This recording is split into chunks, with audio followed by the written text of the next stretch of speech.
it can really be helpful to understand, you know what, we're nowhere near ready for this change. Working for the Coca-Cola company was like being a member of Congress. Every 2 years, you're up for re-election. Someone had told me, I've been through 17 changes in 23 years with this company. An organization's values are different than your values, then there is a misfit, Yeah. right? I'll ask the question, what is your culture? Well, that's why you're a PhD and I'm not. You got an A. The most important thing we can do as a leader when it comes to helping navigate change is to know the people. Hey there, welcome to P Cubed. Today I'm excited to have Dr. Jeremy Graves with us. Jeremy's a pro at helping leaders handle change and build stronger teams. At Boise State University, go Broncos, he works with leaders to tackle tough challenges, earn trust, and bring people of different generations together. In this episode, we'll dig into how millennial leaders can adapt to change, stay resilient, and inspire their teams. Jeremy, welcome to the show. It's great to have you here. So, Jeremy, tell me a little bit about what you think is the biggest misconception people have about leading change versus managing it. I have thought a lot about the idea of change management versus change leadership. When I was writing the book, one of the things that we continued to come back to was there is a lot written about change management. And when I look at change management, I see the need for it. I think it's important. I think organizations that bring in change management professionals can get great results. I think one of the biggest struggles that we have is what happens when the change management consultants leave. And that's where the change leadership piece comes in for me, is like, now that they're gone, what do we do? Because they may have really led a great strategic initiative towards change, but how do we actually continue to help our team navigate that change? And so for me, I think one of the biggest misconceptions comes down to the idea of change leadership really is about the change continuing beyond just simply this grand change that we're going to do within the organization, but helping our team navigate through that. And so that was really my desire in writing, was to think about it through that lens of how do we help our team beyond just simply the initial phase of the change, but to continue to navigate through that. Yeah, that's so good. You know, it's funny. It harkens me back to a memory I had when we, at the Coca-Cola company, we went and purchased Coca-Cola Enterprises, and we formed this big, huge monolith organization called Coca-Cola Refreshments. And inside of that, the leadership decided they were going to hire change management associates. They were internal consultants.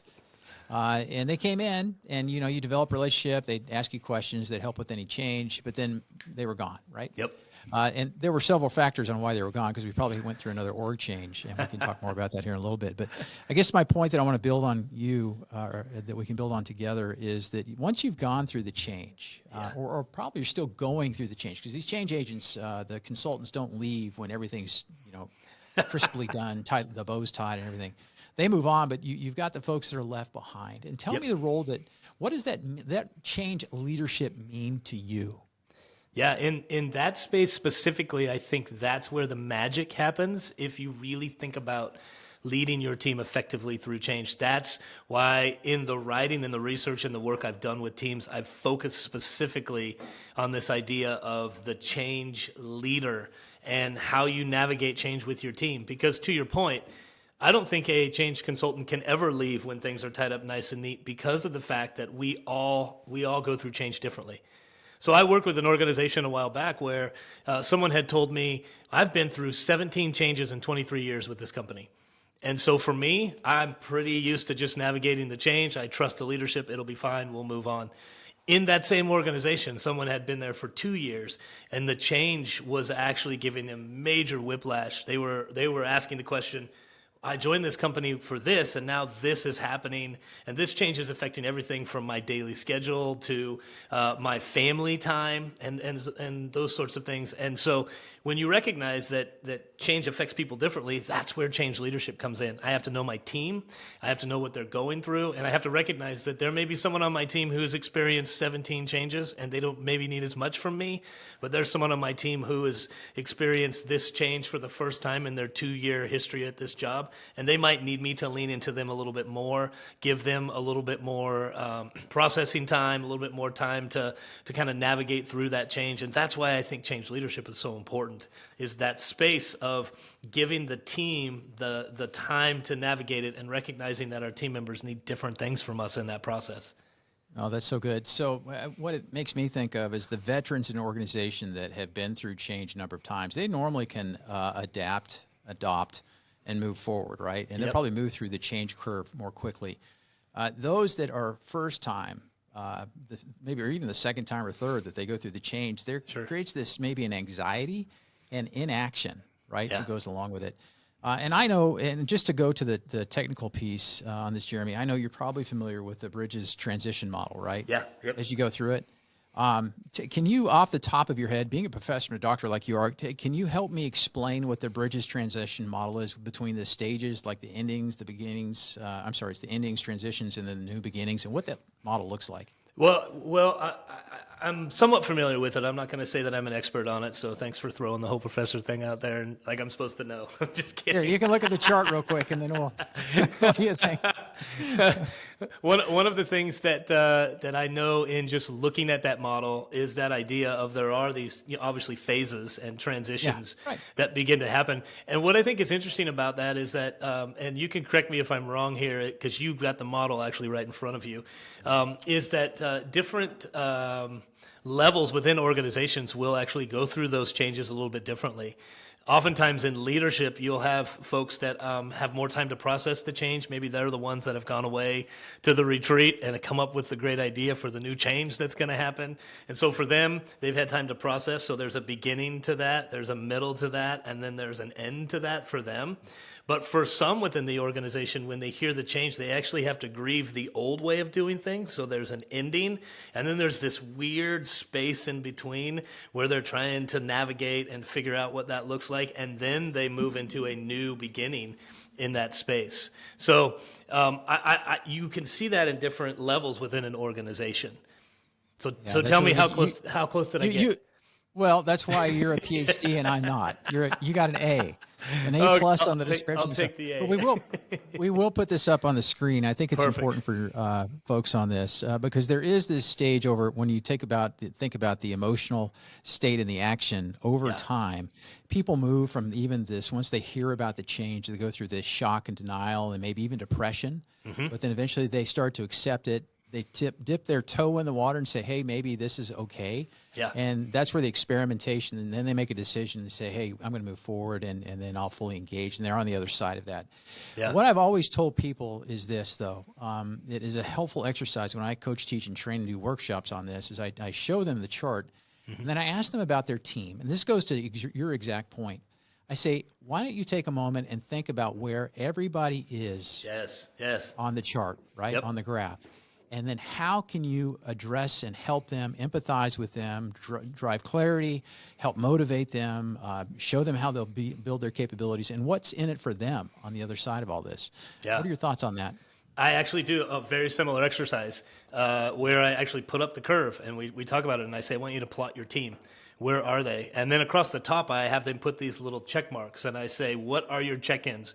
What does this person need that's navigating the change fairly successfully, has been through 17, maybe they just need a little bit of understanding and clarity, and then they can move forward. But what about those that are in the bottom of that curve? They're either suffering from depression. I call it dwelling in the well. They're like in that tough spot, and they're trying to figure out how to move through that. And what check-in do they need? And when you can help your team individually like that and think about it that way, I have seen leaders actually do this activity and then go, oh, this is really helpful. Like, I know that this person, what they need from me is they need me to actually maybe sit down with them, have a real one-on-one specifically about the change.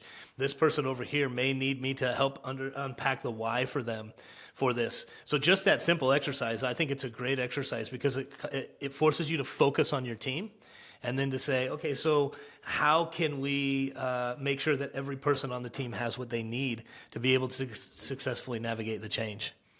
Yeah, so I'm going to share a very transparent story with you, and I'm kind of a nerd, and you're going to see you nod your head when you're done listening to this real quick. But my wife and I were at a Braves game, And this was before I was about to retire after 22 years, the Coca-Cola company. Right.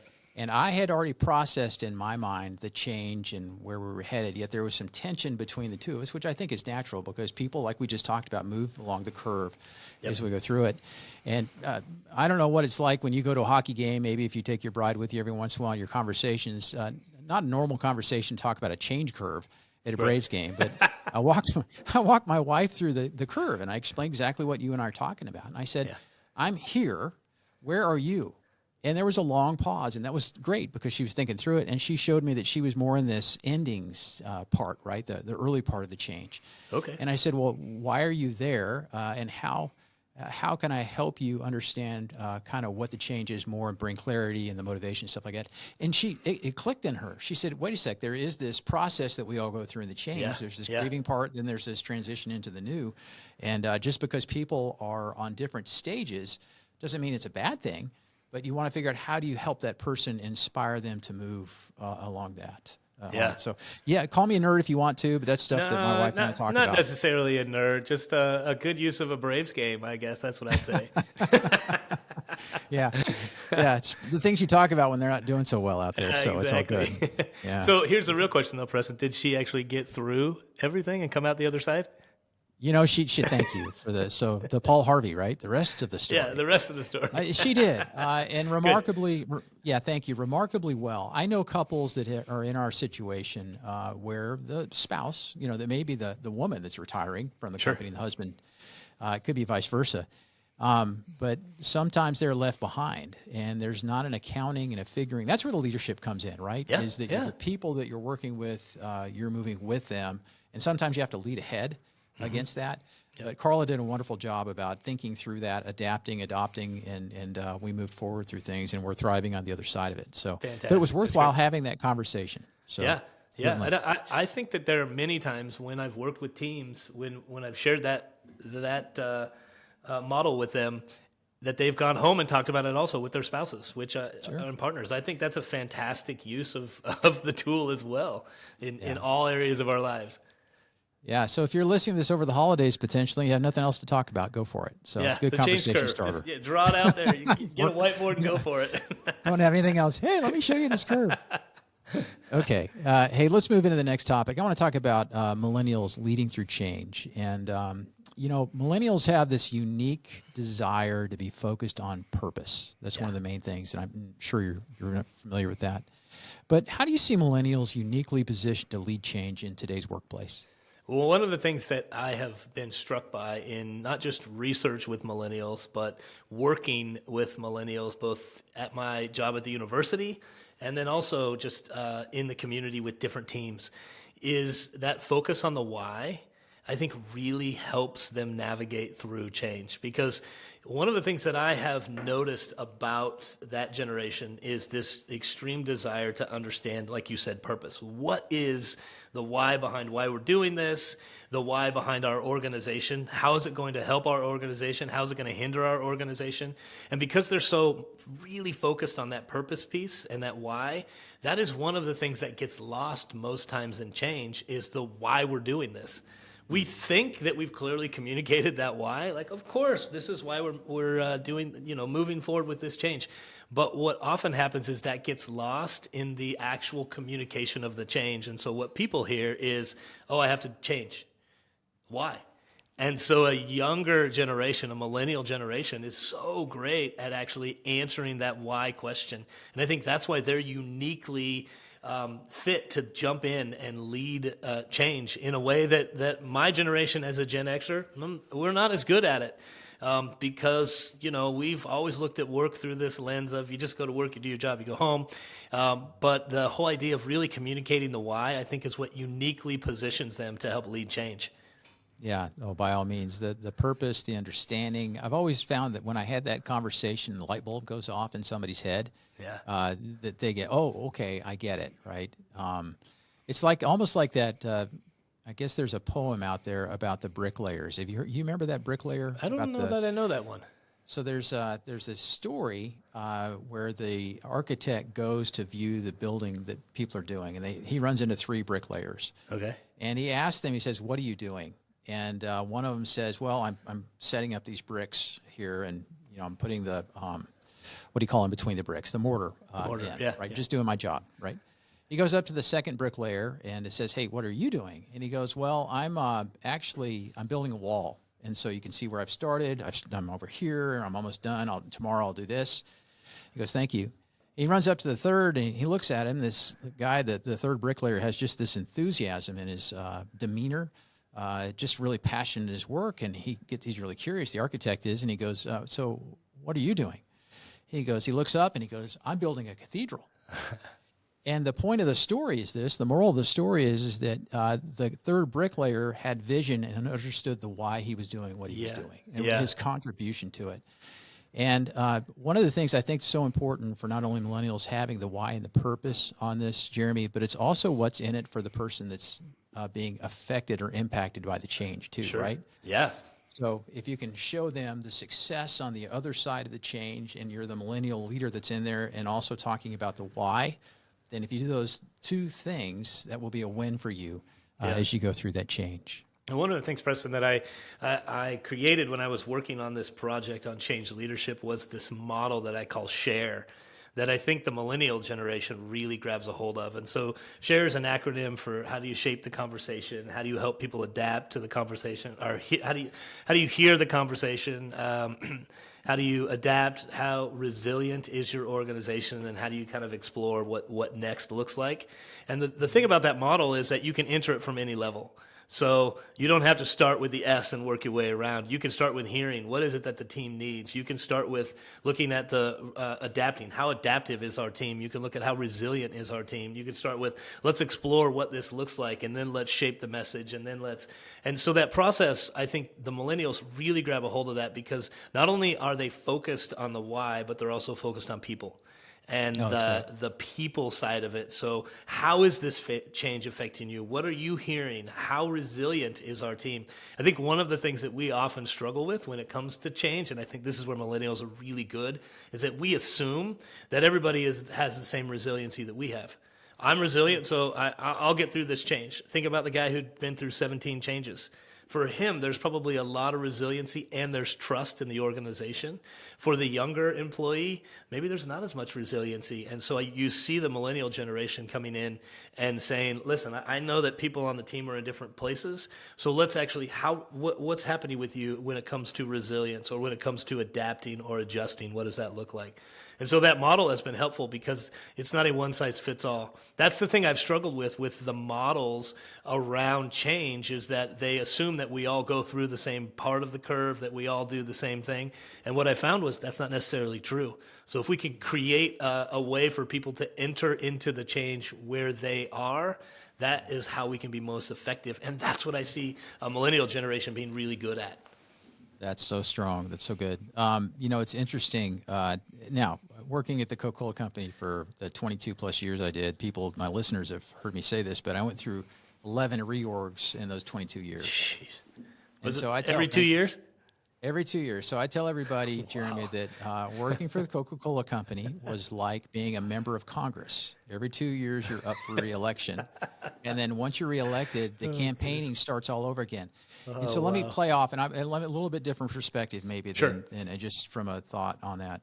I found it interesting how an organization, after an organizational change like that, people will put their best foot forward. Everybody will top perform because you come together as a team. You're doing something new. Yeah. People are figuring out how the operational effectiveness, everything, the dynamics, collaboration, all the great things that happen as you form a team. But then when you get into that cycle of 18 to 24 months, that 6-month window toward the end of your term, I find that people start to become this is my own observation, so it's not a judgment or accusing, but I've seen myself go through this too. Sure. Is that I became more self-interested about how I was starting to look. How was I going to shape out when they had a conversation in the room about me, my performance, the way I treated people, all those kinds of things. And so it's hard, right? There's a self-interest, a self-protecting interest that goes through when you go through those many changes. One of the most important things I learned, though, was that once the change happens, the quicker you can get to the point in your mind, your mindset, that the change has happened and how do I see myself benefiting, even though there may be another change on that, how do I do well with what I'm doing, and how do I interact so positively with the people that I get the blessing and the honor to be working with during that time, Yeah. right? Yeah. No, I think there's something really powerful about that because it's a mindset. It's partly this mindset, right? So you've heard of the whole fixed mindset, growth mindset model. Sure.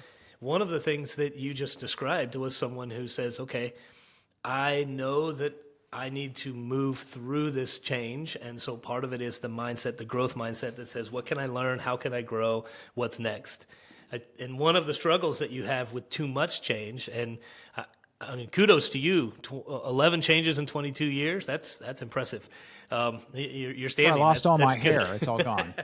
So. I'm sure that's it. One of the things that can happen, or at least from my experience, what I've seen in working with teams is that you can get a few folks who just get the fixed mindset, which is we've already been through a change like this, and so they just dig in and they go, nope, I'm not going to do it. And this is why this whole growth mindset becomes really important. So what you just described, I think, is really important. And I see a younger generation grab a hold of that quite a bit. Yeah, so certainly. And one of the other things you just mentioned was about resilience. So what are some practices that can help leaders stay resilient during periods of uncertainty and transition? What will help them to be able to sustain, be resilient, do well, not only survive, but thrive in the change? Yeah. I think you have to look at it from two different perspectives. So number one, I think you have to look at it organizationally, where you fit within the organization and how can you be a part of the change versus be resistant to the change. And so resiliency, I think, is areas that I can help contribute to the change or help shape the change. Sometimes that is through conversations with upper management and people above you. Sometimes that's with your peers, and sometimes that's with people who might report to you. But having the conversations, helping people to understand the why, and then giving yourself the space to process. So that's on the personal. I mean, on the professional side. On the personal side, I think one of the things that we have to also do is take care of ourselves. And if we're going to be really resilient, then I think we have to think about what that looks like in all areas of our life, including how much sleep are we getting? Are we getting exercise?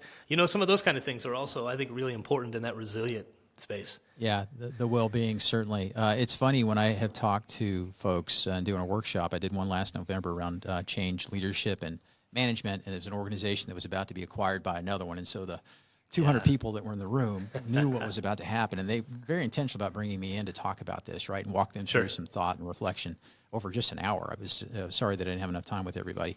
But there's a couple things I think what you might key on, Jeremy, I'm not going to put words in your mouth, but is this idea of personal leadership that goes on during the change. And so there's a few things I think are important. I think, number one, you've got to have a great attitude. So that's the mindset piece that you talked about, right, as you go through that. Number two, that we have to, as leaders, we have to go first. We have to lead by example. Love that. And you might love and appreciate this story. Do you know who Nahshon is by chance? You ever heard of Nahshon, the name? No. Nahshon? He's a character in the Bible that most people don't know about. But here's the quick story about him. Everybody's probably familiar with the Ten Commandments and Moses, right? He parts the Red Sea. Now, Moses is there holding stuff up. The Red Sea's parted. But somebody had to step out, take that first step onto the dry land across the Red Sea. And guess who that person was? Well, Jewish lore says, and it doesn't say this specifically in the Bible, but the Jewish lore was that it was Nahshon that took that first step. And as a matter of fact, they say that he walked so far into the water that the water was up to his nose. Wow. And the water started to part. Even more so, right? And so people started walking out on that. And my point is that Nahshon led by example. He had to take that leap of faith to step into that, and he had that personal leadership. Just a couple others real quick here, too. I learned here working at the Coca-Cola company, I have to control what I can control when it comes down to change leadership. That's really good. Certainly, right? As you're leading change, you have to make sure that you're taking care of business and making sure that the main thing is the main thing. That's a Stephen Covey quote, and making sure that you minimize distractions. And the last thing I'd mention is this really ties in for you what you just said, is that we have to define reality and maintain that growth mindset. Yeah. Growth mindset. Yeah. And real quick for my listeners, they hear me talk about Dale Carnegie all the time. I was greatly influenced by a couple books when I was younger. But there's one way to handle anxiety and resilience and become resilient. And here's three things you can do. Number one, if something bad is about to happen, or you think it is, likely it's not going to happen, number one, but know this, there's 3 things you can do. What's the worst thing that can happen? Figure that one out, right? Figure out what's the worst thing that can happen. Number 2, accept that might happen. And number 3, work to improve that. So think about what might happen. You figure that out, accepting it, and then working through it. Those are all important things. And if you're a person of faith, then he certainly recommends that you pray through that. But I didn't mean to take us down a rabbit trail on that, but I think that's important for the listeners to think about, right, from a personal leadership and changing, because it has to come from us initially as the leader to lead people around all of that. Any comments or thoughts on that? Oh, I think the only thing that I might add to that is that as the leader goes first, I oftentimes say that leadership is a verb. And so it's the space that you're going to step into, and you are going to actually walk not just in front of your team, but also alongside your team at the same time. So I think there's something really powerful about that. The leader does go first, which is funny because, Simon Sinek says leaders eat last.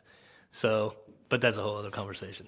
Yeah, I know. I appreciate his perspective, but I think it's situational, right? It is, yeah, exactly. So if Nahshon decided to let everybody go first and walk through the water, nothing would have happened. Yeah. Right? So that's. I'm going to look that up. That's really fascinating. I have not heard that. Yeah. I'll share with you, and actually we can put a link in the show notes, if you will, for people interested in reading the story. It was fascinating the first time I read it. Absolutely. Let's talk a little bit about culture. I know this has to do with change and the way that things happen, but as a millennial and as a leader, what can we do to create a culture that embraces change rather than resist it? Yeah, that's such a great question. So I think for me, I have to step back first and talk a little bit about how I define culture, and specifically kind of when I'm working with teams and those things. I look at it through the lens of values plus behaviors plus norms. And I'll unpack that so you can kind of get a little bit of an understanding. That our culture is shaped by our values. And when I'm talking culture, I'm talking organizational culture, and I'm talking organizational values at this point. So think of the values as, what do you see on the wall when you walk in that they say, this is who we are? We are people of fill in the blank. Integrity is almost always on there. Integrity is, near the top, but this is who we are. So those are our values. And the interesting thing about values within an organization is that we may or may not have had an opportunity to speak into those values, because let's say we're just a part of an organization and the onboarding says, here are our values, people first, or fill in the blank, whatever it might be. So that affects your culture. Those values do. The behaviors, though, I think are really important, because behaviors are how we are going to show up. What are we going to do? What does that look like for me? So if for us, one of my values that we have at the university in our department that I run is responsive. We want to be responsive. So the behavior that's attached to that is things like, how long do we let emails go before we respond to them? If an organization asks us to put together a proposal, how long do we have before we feel like we have gone too long? So those behaviors are conversations that we've had both as a team, but we've also kind of internalized that this is what's important for us. And then the third piece is the norms, which is organizationally, what have we said yes to and what have we said no to as an organization? And those then shape the culture. So when we're talking about change, if we value a growth mindset, if we value people first, if we value fill in the blank, integrity, then the behaviors then will align with that. So if our behaviors of like people first means, what does it look like for me to put people first? As we're going through this change, how do I help the team navigate the change? How do I help the person who's affected by the change, the person who now has to pick up their kids at a different time and how that affects after school practices, or fill in the blank for the change? And then what are the norms as an organization that we will actually say yes to and say no to? That shapes how we look at the change and how we navigate the change. And so I do a lot of work with teams around that culture piece specifically, because the truth is culture is. You have culture. If you have two people in a room, you've got culture. And so then how do you actually help define that and talk about it? Because I have found that there are many organizations who will tell you, I'll ask the question, what is your culture organizationally? And it's interesting, the responses I get, what people have to say about that. But then I'll say, well, how do you know if you're hitting that? What are the behaviors that are attached to it? If you take all of that and you run it through the lens of change, it can really be helpful to understand, you know what, we're nowhere near ready for this change because our culture says this, the behaviors are not in alignment, and the norms organizationally do not support this. And so if we don't go back and look at those things, we're actually going to set ourselves up for failure in the midst of change. Oh, that's awesome. Love that. So the 3 steps again that you mentioned are Values, behaviors, and norms. yeah, so powerful. I think it's important too that we as individuals, it's funny, all the times I've been to different Coke companies, bottlers, whatnot, Sure. they would have values, mission, all that kind of stuff on the wall. Yeah. And I'd say, don't look at the wall. I'd say, can anybody tell me what the values are up there? Yeah. Nobody can. No. And so I always encourage people to do 2 things. One is to know what your values are and explore sure. what those are. Like, if you were with the CEO and he said, you're probably not going to talk about this with the CEO, but what are your values? Can you list your top 3 to 5? Yeah. And people look at me with blank stares like I have no idea what they are. And I hopefully walk them through an exercise to help identify what those are. And then I say, okay, now compare those to the organization's values. Is there some areas of congruence where you're aligned on that? Yeah. And that's where you can link. And I encourage people often that if an organization's values are different than your values, then there is a misfit, Yeah. right? Yeah, And so it's absolutely. probably culturally better to find somewhere else to be. Or if there is alignment, then you're in a great spot to be, and you are walking in the same step on that. Preston, interesting, a little side note on that. So I have reported to the same associate dean for 8 years at the university. 6 months ago, he was transitioned over to the president's office at the university. And so I report directly to the dean now. And my first meeting with him, I walked in and handed him a list of my values. I said, if we're going to work together, I need you to know what my personal and professional values are. And so he took a minute to read them, and then he said, I can get behind these. And I said, well, that's good because they're my values, so they're not going anywhere. But I decided that from the beginning, I wanted him to know, what's important to me and, and how I operate. And so that he understood that. What was interesting is that in the next meeting, he said, well, you really made me think about this. Here's a few of my values. So it was really interesting to be able to have that conversation. Oh, yeah, that's fantastic. I've shocked teams before by starting the first time I would meet with them. I talked to them about my top values, then what I call guiding principles or ways of working. Yeah. And on how we'll interact and what my expectations were, and then to listen to them from there and go. So it's all good. Yeah. Hey, as we wrap up the questions here, I know that you're an expert on this generational part, right, and the different generations in the workplace. And so, Well, yeah, I've been studying it for many years, wrote a dissertation on it, so. so that makes you an expert. That's Yes. right. Okay. Absolutely. And so I appreciate that. And so thank you for your work on all that. But this is a great question, right? Because we have multiple generations in the workplace right now. How do you collaborate across those generations, all the way from the baby boomers that are less and less of, and then you also have the Zoomers that are coming in. Yep. How do you foster collaboration among those generations during change initiatives?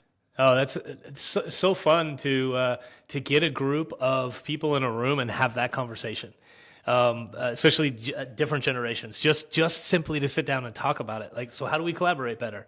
What would be some ways that we would do that? Here's what I found in the research that I thought was really fascinating.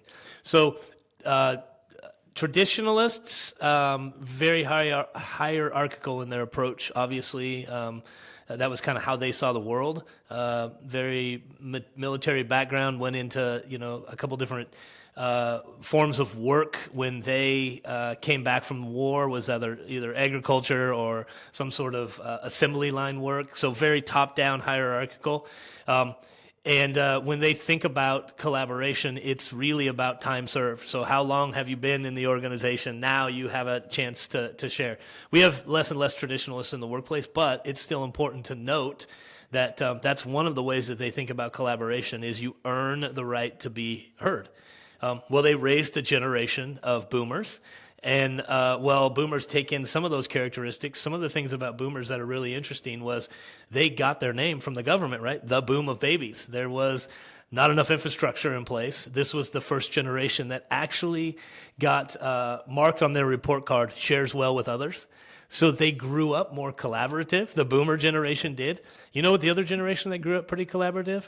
Millennials. Millennials also grew up pretty collaborative in the way that they worked on projects, the way that they played sports. They like to be coached and mentored in teams versus individuals. So I found a real quick connection between boomers and millennials in collaboration because they both understood real quickly the idea of collaboration in teams because they kind of grew up having to. Now, what's interesting is then you've got my generation in between, which we're sometimes called the squish generation. Less of us, lots of reasons for that. It's for another podcast, but lots of reasons why there's less of us. And we were we kind of raised ourselves. We were the latchkey kids. So mom and dad were either both working or had separated. And so we raised ourselves after school. So one of the ways that we like to collaborate is to be, I say it like this, let's be the first one through the wall. And then let's then gather around and what did we learn about this experience? And so we collaborate a little differently. To be honest with you, when I first started leading, it was really hard for me to be a collaborative leader. All I saw growing up was very authoritative leadership. And so when it wasn't natural for me to say, what do you think? It was more natural for me to say, hey, go do this. And so it took a lot of work in my own leadership to be able to say, how do I be more collaborative in that process? And so then you have this younger generation that has grown up very differently.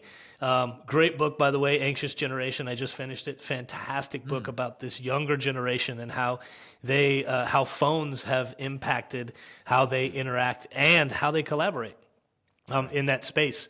And so when you look at collaboration across the board, so that was a long answer. I apologize. It was a long answer to your question. But the reality is when I think about it is that we have to leverage the strengths that each of those generations bring. And then that's the best way for us to collaborate. So what is the strength that a traditionalist brings? Well, oftentimes they have context and experience that they can bring. So we collaborate around their context and experience. Boomers and millennials have grown up being more collaborative. So let's put them in teams together and let's work on projects together. Gen X, let's find ways to allow them to use some of their outside of the box thinking, but also then to sit down and talk about what do we learn from that? And then the Zoomers or the Gen Z, how do we actually bring them into the conversation and use technology as a way of also collaborating together and thinking about change? Man, love your thought process on that and how we work with the different generations in the workplace. That's fantastic. And it applies to many other areas other than just change management, right? Yeah, change totally. leadership. So yeah, fantastic. What's the book that you're writing right now? I just finished it. Yeah, it's called Change Leadership. Yeah. Okay, great. Yep. And when is that coming out? It came out 2 weeks ago.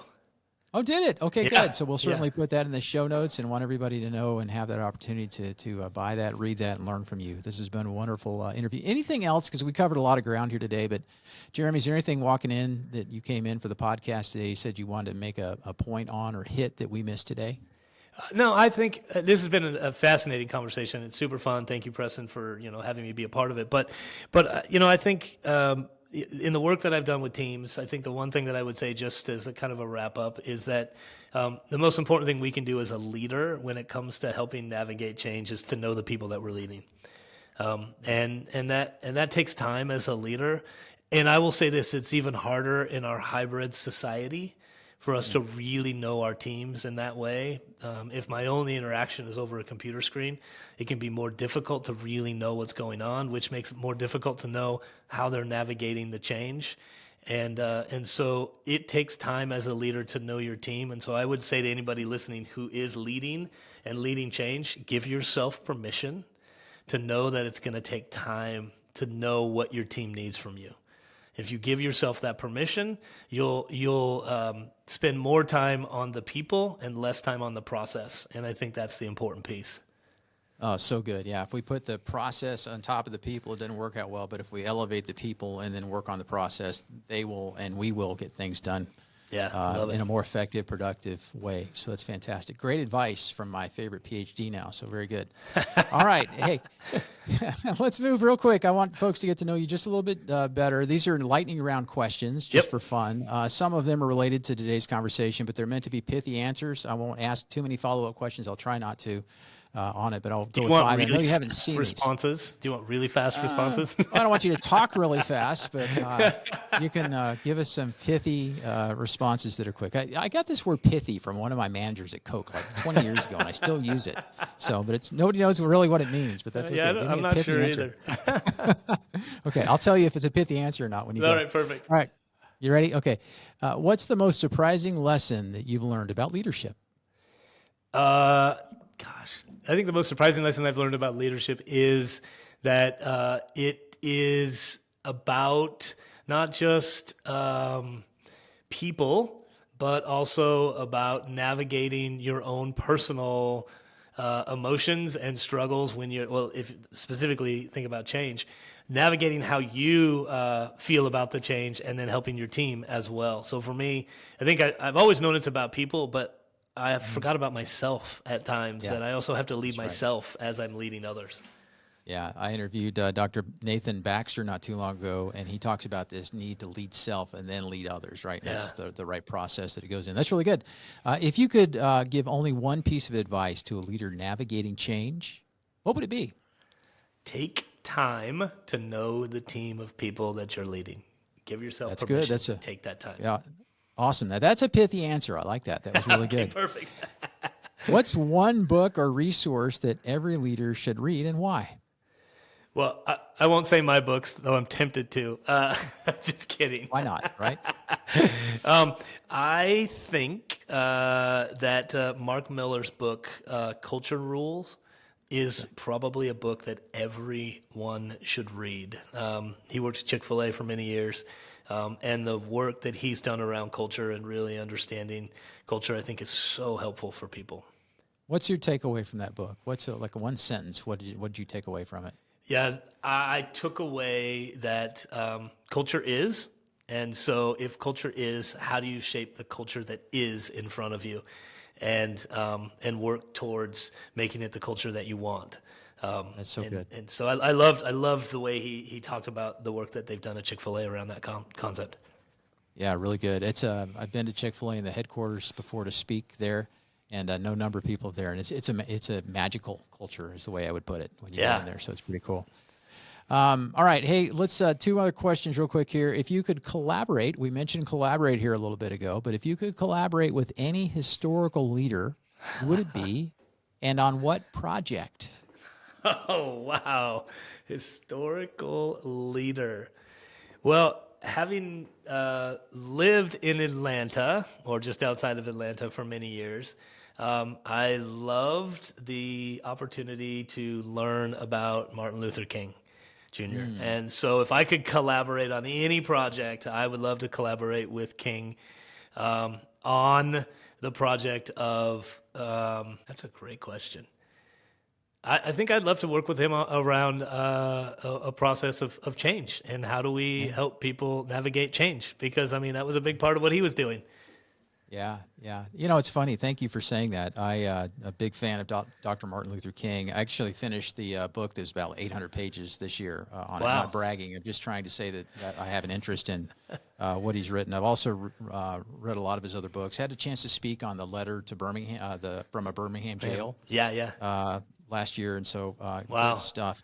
I even wrote in my new book to talk about that, How is Greater Than What, about that he not only managed change and led change, but he led a movement. Right? Yeah. As you go through that, and the difference there and how all that looks. And so that would be awesome to work with him in that aspect, certainly. Yeah.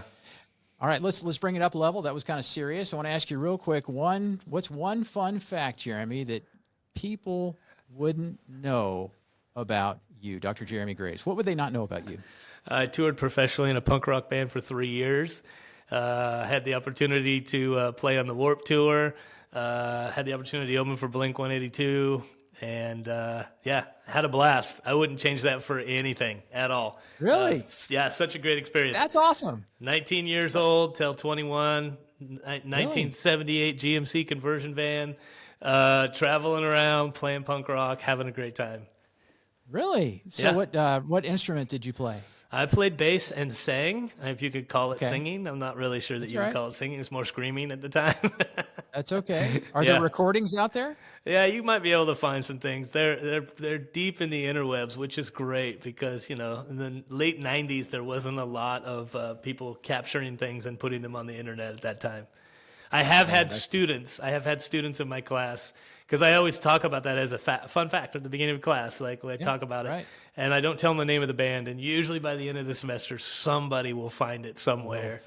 They'll dig it up, right? They'll bring it. Yeah, they'll bring it into class, or sometimes at the last day of class, I'll play a cut from one of the albums.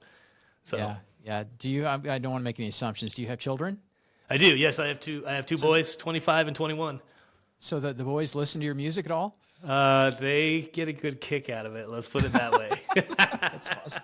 Really good.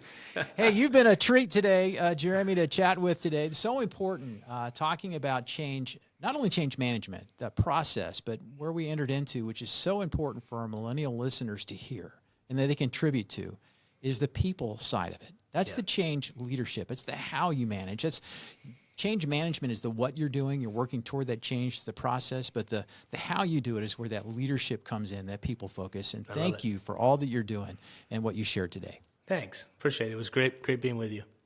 Hey, thank you, Jeremy, for sharing your wisdom and insights today. It's been inspiring to hear your thoughts on leading through change and staying strong when the times get tough. If you enjoyed this episode, please subscribe to P Cubed and share with a friend. And to learn more about Jeremy, visit www.drjeremygraves.com. You can also follow me, Preston Poore, on LinkedIn, Facebook, and Instagram for more updates and inspiration. Thanks for tuning in. Take care and talk soon.